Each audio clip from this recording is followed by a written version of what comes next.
Video में हम बात करेंगे अरेबियन सी और बंगाल की खाड़ी में दोनों में लो प्रेशर सिस्टम डेवलप हो चुके हैं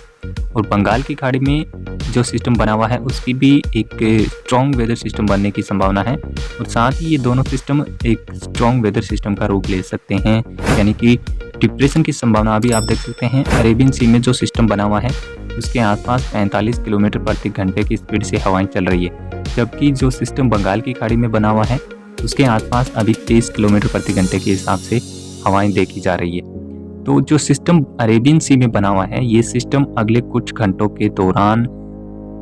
लो प्रेशर से वेलमार्क बनेगा और उसके बाद डिप्रेशन बन जाएगा। हालांकि ये वेलमार्क लो प्रेशर की कैटेगरी में ये सिस्टम अभी भी है, क्योंकि 45 किलोमीटर के आसपास इसके हवाएं चल रही है। जब ये हवाएं 55 से 60 किलोमीटर तक जाएगी तो उस समय ये डिप्रेशन की श्रेणी में ये सिस्टम आ जाएगा और बहुत जल्दी ये सिस्टम अभी डिप्रेशन बनने वाला है। तो बंगाल की खाड़ी में जो सिस्टम है उसको अभी डिप्रेशन तक की श्रेणी में जाने के लिए 2 दिन का टाइम में और लग सकता है। अभी ये सिस्टम लो प्रेशर आज ही बना है,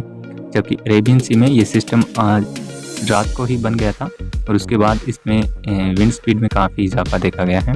और इन दोनों सिस्टमों के चलते दक्षिण भारत के साथ साथ मध्य भारत के कुछ भागों में और पूर्वोत्तर भारत में कई स्थानों पे अच्छी बारिश होने की संभावना है अगले कुछ दिनों के दौरान, यानी कि अगले 1 सप्ताह तक इन दोनों सिस्टमों के प्रभाव से कई राज्यों में भीषण वर्षा देखी जा सकती है। अरेबियन सी में जो सिस्टम बना हुआ है उसके प्रभाव से अगले 2-3 दिनों के दौरान महाराष्ट्र, कर्नाटका और साथ ही कोंकण, गोवा के साथ साथ केरला के भागों में यहाँ पे कई स्थानों पे अति भारी बारिश हो सकती है, जिसमें विशेष करके यानी कि कोंकण, गोवा का जो रीजन है यहाँ पर कर्नाटक, कोस्टल कर्नाटका के भागों में और साथ ही महाराष्ट्र के मुंबई, नासिक, पुणे आसपास के भागों में कई स्थानों पे आज से ही यहाँ पे बारिश की गतिविधियों में इजाफा देखने को मिलेगा। और ये सिस्टम जो अरेबियन सी में बना हुआ है ये सिस्टम हालांकि अभी कुछ अगले घंटों में डिप्रेशन बनने के बाद ये सिस्टम जैसे ही महाराष्ट्र और जो कर्नाटका का कोस्ट है उसकी तरफ ये सिस्टम आगे बढ़ेगा, वहाँ पर ये फिर कमज़ोर होगा, लो प्रेशर बनेगा, यानी कि 2 अक्टूबर तक ये सिस्टम लो प्रेशर से साइक्लोनिक सर्कुलेशन के रूप में ये सिस्टम आ जाएगा, यानी कि चक्रवाती हवाओं के क्षेत्र के रूप में ये तेलंगाना और आसपास के भागों पे पहुंचेगा। बहुत ज़्यादा सफ़र नहीं होगा इस सिस्टम का, हालांकि इस सिस्टम के प्रभाव से 3-4 दिनों तक दक्षिण भारत में वेदर एक्टिविटी में काफ़ी ज़्यादा परिवर्तन देखने को मिलेगा। लेकिन जो सिस्टम बंगाल की खाड़ी में बना हुआ है इसके अभी हालांकि ये सिस्टम भारत के कोस्ट से काफ़ी दूर है और इसका प्रभाव 1 अक्टूबर के बाद में दिखना शुरू होगा, जिसके प्रभाव से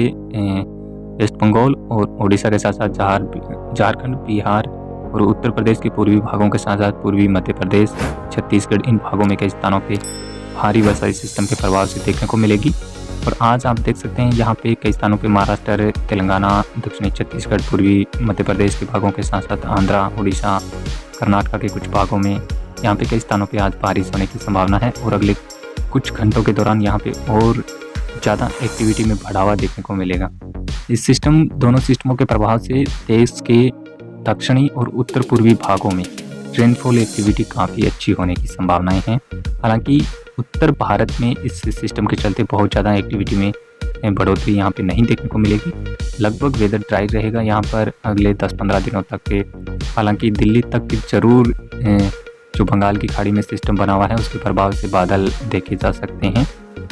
7-8 अक्टूबर के आसपास में, लेकिन अभी यहाँ पे कोई ज़्यादा विशेष एक्टिविटी होने के चांसेस नहीं है। राजस्थान और गुजरात में ज़रूर जो अरेबियन सी में जो सिस्टम बना हुआ है उसके प्रभाव से हल्की वर्षा सौराष्ट्र रीजन में कई स्थानों पे देखी जा सकती है और विशेष करके गुजरात पर इस सिस्टम का बहुत ज़्यादा प्रभाव नहीं होगा। कोस्टल इलाकों में ज़रूर हल्की से मध्यम दर्जे की बारिश यहाँ पे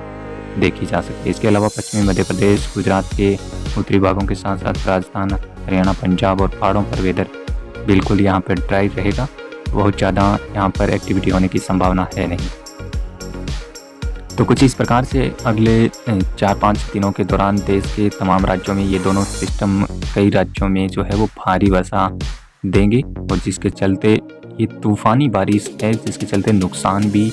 हो सकता है फसलों को, क्योंकि फसलें अभी पक करके तैयार हो चुकी है। तो इस लिहाज से किसानों को थोड़ा नुकसान का सामना करना पड़ सकता है। दोनों ही सिस्टम डिप्रेशन की श्रेणी तक जाएंगे और संभावित है कि अभी दोनों सिस्टम में ऐसा लग रहा है कि डिप्रेशन बनेंगे, लेकिन फिर भी अगर जो अरेबियन सी का जो सिस्टम है वो बहुत ज़्यादा समय तक समुद्री क्षेत्र में नहीं रहेगा, तो इसकी थोड़े से चांसेस कम हैं। लेकिन जो सिस्टम बंगाल की खाड़ी है इसको थोड़ा रूट मिलेगा, जिसके चलते ये डिप्रेशन तक जा सकता है।